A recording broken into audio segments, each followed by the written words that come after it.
What if Anakin did not go to Mustafar? What would happen then? Let's find out. So in this timeline, the deviation from the original timeline occurred when Anakin, seated in the cockpit of his Eta 2 Actis class interceptor, was moments away from jumping to Mustafar. His starfighter was already locked into its hyperdrive ring, primed for the journey. But as his hand hovered over the hyperdrive controls, something changed. The dark side of the Force surged through him, altering his focus. In an instant, the faces of the Separatist leaders he was meant to eliminate vanished from his mind. Instead, vivid images of Tatooine flooded his consciousness. He saw the harsh glare of twin suns beating down on endless dunes. He felt the phantom pain of a slave's lash across his back. The sneering face of Watto appeared before him, followed by the echoing cruel laugh of Gardulla the Hutt. The oppressive fear that had defined his childhood years washed over him anew. These weren't mere memories, they were fuel for his rage. Anakin's eyes narrowed, his face contorting with hatred, as he remembered the slavers and Hutts who had profited from their misery. Without hesitation, Anakin activated his comlink and contacted Commander Appo. In a cold, authoritative tone, he informed Appo that the Separatist leaders were on Mustafar, and ordered him to deal with them immediately. Appo acknowledged the order without hesitation or question.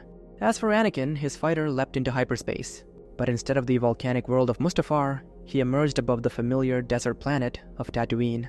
Landing near Mos Espa, he strode purposefully through the streets, his black cloak billowing behind him. Watto's shop was his first stop. The Toydarian barely had time to recognize his former slave before Anakin's lightsaber ignited, ending the junk dealer's life in a flash of blue plasma.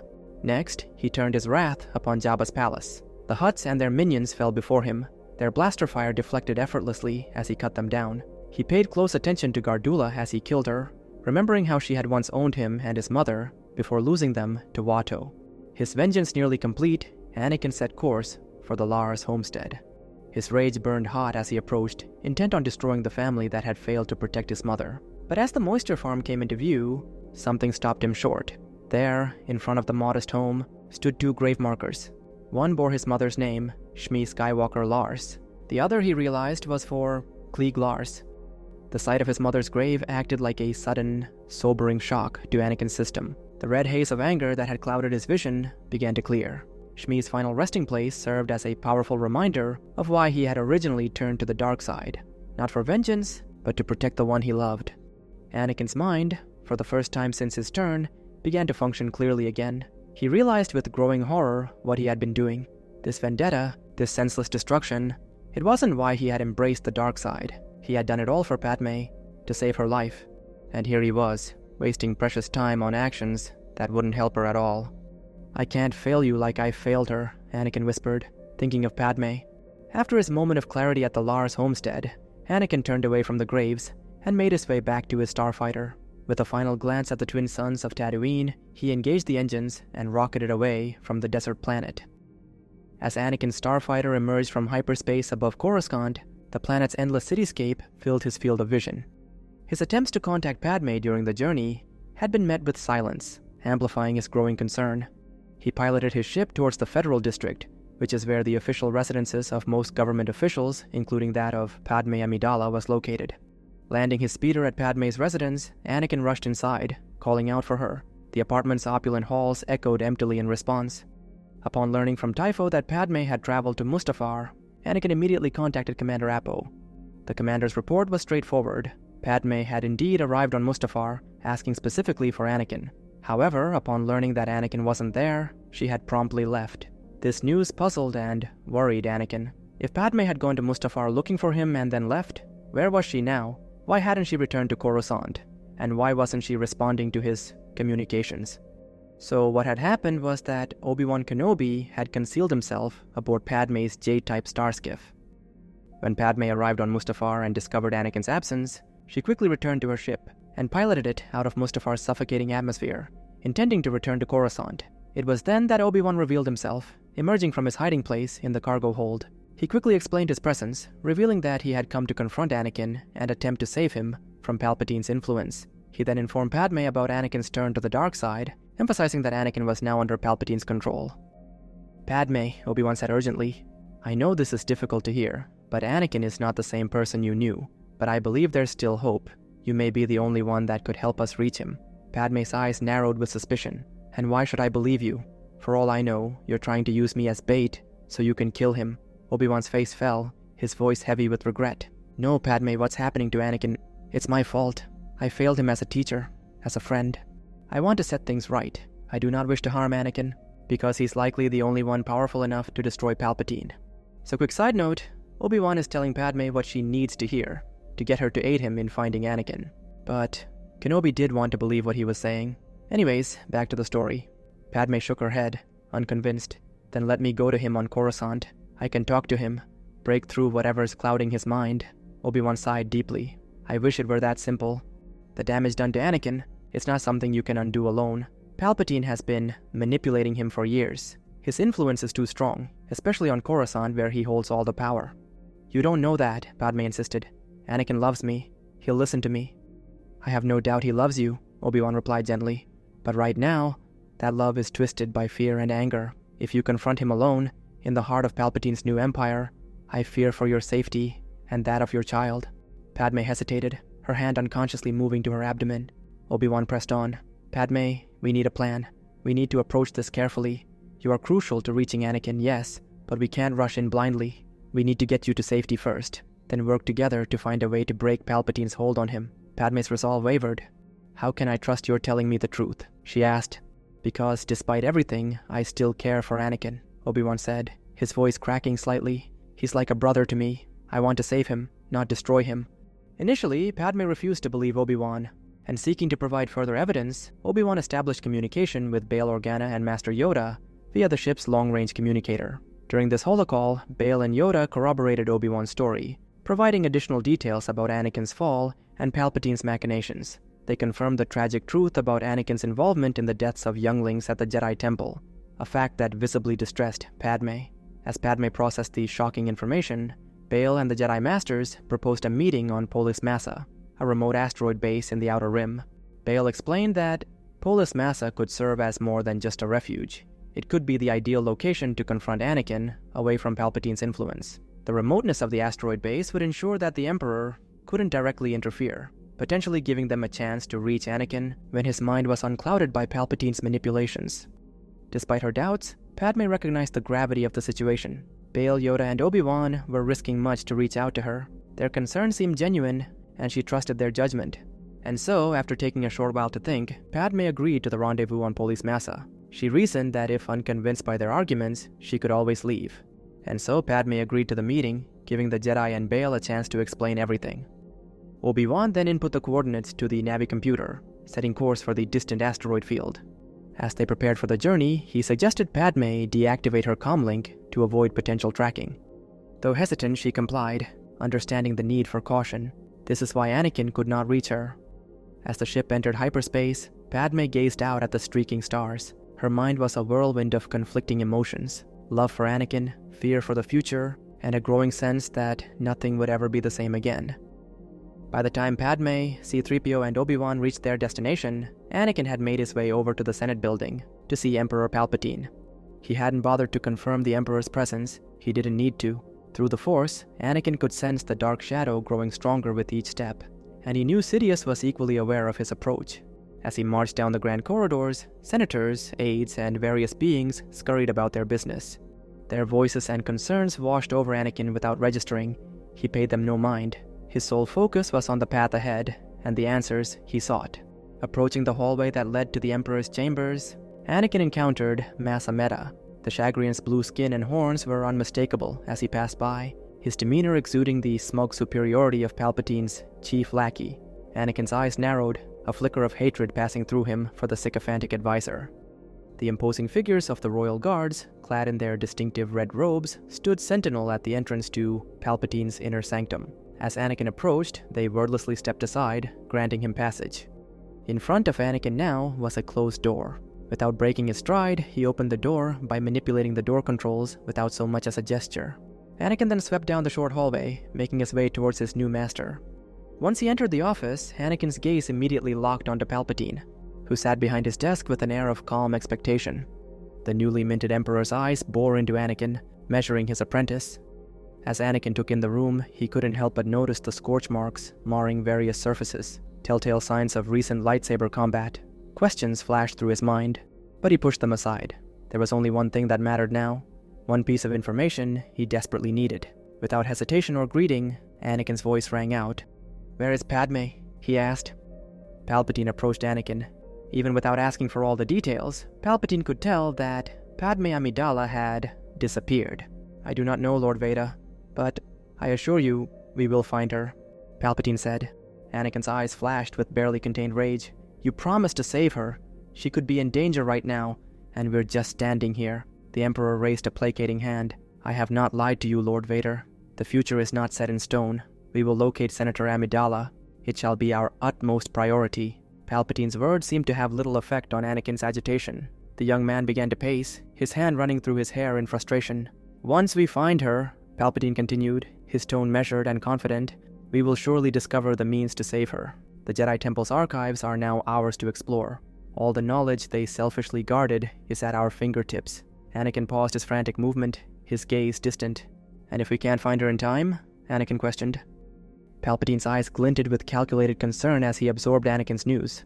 "My apprentice, your distress is understandable. Padme's disappearance is deeply troubling, not just for you, but for our new empire." Anakin's voice took on a more concerned tone as he responded. "We must find her, Master. I can't lose her." "Of course, Lord Vader," Palpatine soothed, his voice a calming balm. "We shall use every resource at our disposal to locate her. But we must approach this strategically." Anakin's posture stiffened, conflict evident in his eyes. "What do you think has happened to her?" Anakin asked. Palpatine's lips curved into a thoughtful frown. "Consider this. Who would have both the means and motive to hide Padme from us?" "The Jedi," Anakin growled, realization dawning. "Precisely," Palpatine nodded, his voice dripping with false sympathy. "Obi-Wan, your former master, knows of your relationship. He may seek to use her against you, to lure you away from the path that will grant you the power to save her." "Obi-Wan is alive?" Anakin asked. "He could be. His body was not found, and some Jedi are not easy to kill," Palpatine said. Anakin's mechanical hand clenched into a fist. "If they've taken her," Anakin began, before Palpatine cut him off with the following. "If they have taken her, they intend to use her against you, which means they will not harm her," Palpatine assured him. "Lord Vader, from this moment, you speak with the Emperor's voice. All Imperial assets are now at your disposal for this critical mission." Palpatine's eyes gleamed with dark purpose as he continued. "Go to the headquarters of our intelligence agency. It's still Republic intelligence in name, but its resources now serve us. From there, you will be able to directly observe and coordinate the search efforts across the galaxy." The Emperor's voice lowered, taking on a conspiratorial tone. "You have my full authority, Lord Vader. Make whatever decisions you deem necessary to find her. No measure is too extreme, no resource too valuable to expend in this search." Anakin nodded, a mixture of gratitude and determination etched on his face. "In the meantime, what will you be doing?" Anakin asked Palpatine. Palpatine's lips curved into a thin smile. "I shall remain here, using my considerable influence and unique abilities to aid in the search. My apprentice, between your efforts in the field and my work here, we will leave no stone unturned. Padme will be found. Of that, you can be certain." As Anakin immersed himself in coordinating the search efforts on Coruscant, Padme found herself embroiled in a tense discussion on Polis Massa with Bail Organa, Master Yoda, and Obi-Wan Kenobi. The conversation began with Bail and Padme expressing their shared understanding of Palpatine's recent actions, the destruction of the Republic they had dedicated their lives to serving. However, their knowledge of the situation's true depths was limited. Master Yoda, his voice grave, revealed the full extent of Palpatine's deception. However, the conversation soon shifted to a more immediate concern: Anakin Skywalker. "You say you want to turn Anakin away from the dark side," she began, her voice steady despite the turmoil in her heart. "But what exactly does that mean? And how do you plan to do it?" Obi-Wan and Yoda exchanged a somber glance before Obi-Wan spoke. "Turning someone from the dark side is complex, Padme. The dark side of the Force is seductive, offering power and the illusion of control. It feeds on fear, anger, and hatred. But Anakin isn't like that," Padme insisted. "He's good. He's kind. Was good. Was kind," Master Yoda interjected gently. "Changed, young Skywalker has. Consumed by the dark side, he is becoming..." Obi-Wan nodded grimly. "To turn him back, we must help Anakin confront the fear and anger that led him down this path. We must remind him of the light within himself, of the good man he once was, and still can be." "And how exactly do you plan to do that?" Padme pressed, her eyes shimmering with unshed tears. Bail Organa, who had been listening quietly, leaned forward. From what I understand, it's not something that can be forced. Anakin must choose to turn away from the dark side himself. Correct, Senator Organa is, Yoda affirmed. Guide him, we can. Show him the way, we must. But choose to return, Skywalker himself must. Obi-Wan's voice softened as he addressed Padme directly.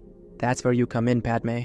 Your love for Anakin, and his love for you, may be our best hope. If anyone can reach the good still within him, it's you. Padme's hand tightened protectively over her unborn child. And if we fail? What then? A heavy silence fell over the room as the implications of her question sank in. It was Master Yoda who finally broke it, his ancient eyes filled with a mix of sorrow and determination. If fail we do, prepare for the worst. We must. Master Yoda closed his eyes briefly, as if gathering his thoughts, then fixed his gaze on Padme. Destroy Anakin, we do not seek. His destiny, it is, to destroy Sidious. Yoda continued, his voice growing stronger. The chosen one, Anakin is. Push him towards the path he was always meant to walk. We must. Our purpose, this is. The ancient Jedi Master's ears drooped slightly as he added, blame Anakin for what happened to the Order. We do not. A failure on our part, it was, to guide him properly. Blind were we, to the threats around us. Obi-Wan nodded solemnly, guilt evident in his eyes. Yoda turned his attention back to Padme. Tell Anakin where you are. You could. Arrive, he would. And speak with him. We all can. Yoda's eyes twinkled with a hint of his old wisdom. A good place for this meeting. Polis Massa is. Neutral ground. Away from Palpatine's influence. So, quick side note, like Obi-Wan, Yoda too is now telling Padme what she needs to hear to get her to help. Yoda would want to try reasoning with Anakin, but ultimately if that failed, Yoda knew Vader had to be destroyed. But from a certain point of view, Yoda wasn't lying, since it was Vader he wanted to destroy, not Anakin. Anyways, let's get back to the story. Yoda's expression grew serious once more, as he glanced at Padme's swollen belly. But wait, we should, for your child to arrive. Risk the little one. We must not. Silence fell over the room once more, as everyone absorbed Yoda's words. After a few moments, Padme spoke up, her voice trembling slightly. There's something you need to know, she began, her hands protectively cradling her abdomen. Anakin, he had a vision of me dying in childbirth. The others exchanged worried glances as Padme continued. If that happens, Anakin might never trust you. Palpatine might be able to manipulate him further. She paused, then added, or maybe that would turn Anakin against the Emperor if a way to save me is what he offered. Yoda's ears twitched as he considered her words. The future, not set in stone it is, he said gently. What Anakin saw in his vision, the most likely outcome of his actions, it was. Padme shook her head, her eyes filled with determination. No, Master Yoda. The risk is too great. We cannot wait for the children to be born. Her voice grew stronger as she continued. If I die, all hope of getting through to Anakin will die with me. We must act now, while there's still a chance. The room fell silent as her words sank in. After a moment, Obi-Wan spoke up, his voice laced with concern. Padme, are you certain? I'm certain, Padme replied firmly. Every moment we wait is another moment lost to Palpatine's influence. The discussion continued, with each person voicing their concerns and suggestions. Finally, after what felt like hours, a consensus was reached. Very well, Yoda said, his ears drooping slightly. Act now we must. Trust in the Force. We shall. Padme nodded. I'll contact Anakin and convince him to come here alone. When he arrives, we'll explain everything. How Palpatine has been manipulating him, the true nature of the Sith, all of it. As they continued to refine their plan, Padme turned to Bail Organa. Bail, I think it would be best if you weren't here when this happens. If anything goes wrong. Bail shook his head, his expression troubled. Padme, I can't just leave you all to face this alone. Padme placed a gentle hand on his arm. Bail, listen to me. The Senate needs you now more than ever. You're one of the few voices left who can speak for the people. If everything goes wrong here... She's right, Obi-Wan interjected softly. The galaxy needs good people like you in positions of influence, especially now. Bail's shoulders slumped in reluctant acceptance. With the plan decided, a tense anticipation filled the air. They all knew the stakes, not just for Anakin, but for the entire galaxy. Meanwhile, on Coruscant, Anakin Skywalker stood in the newly established Imperial Intelligence Office, his attention fixed on a holographic projection of the sector surrounding Mustafar. An admiral droned on, detailing the extensive search efforts underway. General Skywalker, we've deployed probe droids to all major systems in the sector. Our intelligence networks are on high alert for any sign of Senator Amidala. We've also increased patrols along all major hyperspace routes leading away from Mustafar. But Anakin barely heard the words. His mind was elsewhere, lost in a tumult of fear, anger, and desperation. His mechanical hand, clenched into a fist, rested against his mouth as he stared intently at the slowly rotating hologram. The red glow of Mustafar pulsed at the center of the projection, a constant reminder of where Padme was last seen. Anakin's eyes darted from planet to planet, system to system, as if he could will her location to appear before him. "Where are you, Padme?" he whispered, his voice too low for anyone else to hear. The Admiral continued his report, unaware that his words fell on deaf ears. Anakin remained motionless, lost in his own mind, the fear of losing Padme threatening to consume him entirely.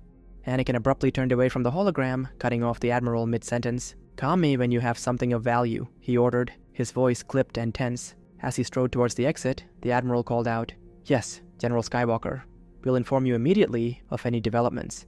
Anakin made his way to a large, transparent steel window, his eyes scanning the sprawling cityscape of Coruscant. The view before him was a study in contrasts, a sight common on the Ecumenopolis. In one sector, artificial rain poured down, part of the planet's complex weather control system.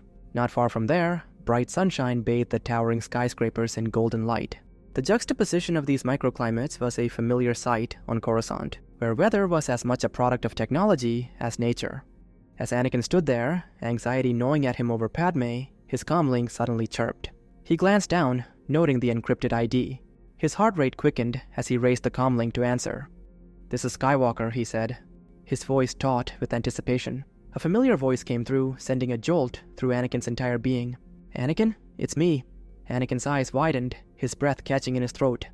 "Padme, where are you? Are you all right?"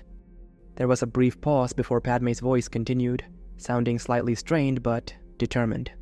"I'm safe, Anakin, but we need to talk. There's so much I need to tell you, but not like this, not over a comlink." Anakin's free hand pressed against the transparent steel as if he could reach through it to wherever Padme was. "Tell me where you are. I'll come to you right away." "I'm on Polis Massa," Padme replied. Sensing Anakin's confusion, she quickly added, "It's a remote asteroid base in the Outer Rim. I'm sending you the coordinates now." Anakin's comlink beeped as it received the data. "Polis Massa? Why are you there?" "Padme, what's going on?" "I promise I'll explain everything when you get here," Padme said, her voice softening. "Anakin, please come alone. No troops, no ships, just you. Can you do that for me?" Anakin closed his eyes, conflict evident on his face. Anakin thought of Sidious's warning, how according to him, the Jedi might be using Padme to get to him, but Anakin dismissed it. Padme would never go along with it, and no Jedi was a threat to him, he thought. So, side note, something similar happens in the original timeline. You see, in the novelization for Revenge of the Sith, there is a part where Sidious tells Anakin that he is in danger, and to be mindful. This happens when Anakin contacts Sidious after killing the Separatists. But Anakin dismissed Sidious's warning because of his overconfidence, and that is what put Vader in the suit. And now, back to the story. After a moment, he nodded, even though Padme couldn't see him. "All right, I have the coordinates. I'm on my way. I'll come alone, I promise." As the communication ended, Anakin stood for a moment, staring out at the contrasting weather patterns of Coruscant. Then, with renewed purpose, he turned and strode towards the hangar bay. Trusting in Padme, Anakin decided to honor her request and depart alone. He slipped away from Coruscant without informing anyone, avoiding the inevitable questions and potential interference. Soon, his starfighter emerged from hyperspace near the Polis Massa asteroid field. As Anakin oriented himself, his comm system chirped with another encrypted transmission. He answered immediately, hearing Padme's voice once more. "Anakin, we've detected your ship nearby." "Padme, where exactly?" Anakin began, but she quickly interjected. "Before you come any closer, there's something I need to tell you," Padme said, her voice tinged with nervousness. "Obi-Wan and Yoda are here too. They have things they need to say to you." Anakin's grip on the controls tightened, his jaw clenching. "What? Padme, why?" "I couldn't be sure you'd come alone if I told you earlier," she explained hurriedly. "Anakin, there's also something else I should tell you. We've activated a local HoloNet jammer around Polis Massa. It's using an omnidirectional signal to disrupt subspace communications within a radius of about 10 light minutes from the asteroid." Anakin's brow furrowed. "You're blocking communications?" "Yes, but only long-range transmissions," Padme clarified. "Short-range comms within the system are still functional. We're not trying to trap you, Anakin. You can easily fly back to Coruscant if you choose. We needed to ensure we could talk without interference." She paused, then continued. "If you don't trust me, you can leave right now and bring the Imperial fleet. But we're only here to talk, Annie. We can even have this discussion over the local comm system if that's what you prefer." Silence fell as Anakin processed this information. His mind raced, conflicting emotions warring within him: anger at the deception, fear for Padme's safety, curiosity about what the Jedi could possibly have to say to him. But a new, disturbing thought emerged. What if Padme wasn't acting of her own free will? He knew the Jedi were capable of influencing minds. Had they somehow manipulated Padme? The thought sent a chill down his spine. If the Jedi were controlling her, turning back now would mean abandoning her to their machinations. Anakin considered his options. He could easily turn back, bring the full might of the Empire down on this remote asteroid. But if Padme was under some kind of Jedi mind control, he needed to free her. And if she wasn't, he needed to know why she had aligned herself with his former masters. His confidence in his own abilities solidified his resolve. After all, he reasoned, if it came to a fight, he was more powerful now than ever before. Obi-Wan and Yoda would be no match for him, especially if he needed to protect Padme. "All right," Anakin finally replied, his voice taut. "I'm coming down. But Padme, I need more precise coordinates. I can see the asteroid field, but I don't have a clear view of the base." There was a brief pause before Padme's voice came through again. "Of course, Annie. Here are the exact coordinates." Padme began to relay a string of numbers, which Anakin quickly input into his navigation system. As the coordinates registered, a specific location within the asteroid field lit up on his display. "I see it now," Anakin confirmed, adjusting his flight path. "I'm on my way." "Thank you, Annie." Padme's voice softened with relief. "We'll be waiting for you in the main hangar. Please, remember that we're here to talk. That's all." Anakin didn't respond, instead focusing on guiding his starfighter through the dense asteroid field. The base soon came into view, a collection of dome structures built into one of the larger asteroids. As he approached, he could see a hangar bay opening to receive him. And that will be it for this What If, but the story will be continued in the next part, titled What If Obi-Wan and Yoda Tried Turning Anakin Back to the Light Side. I would also like to thank all my Patreon supporters and channel members. And if you too wish to support the channel for $1 or more a month and get early access to my videos, including mini What Ifs, check out my Patreon. Link is in the description. So goodbye and have an awesome rest of the day, everyone.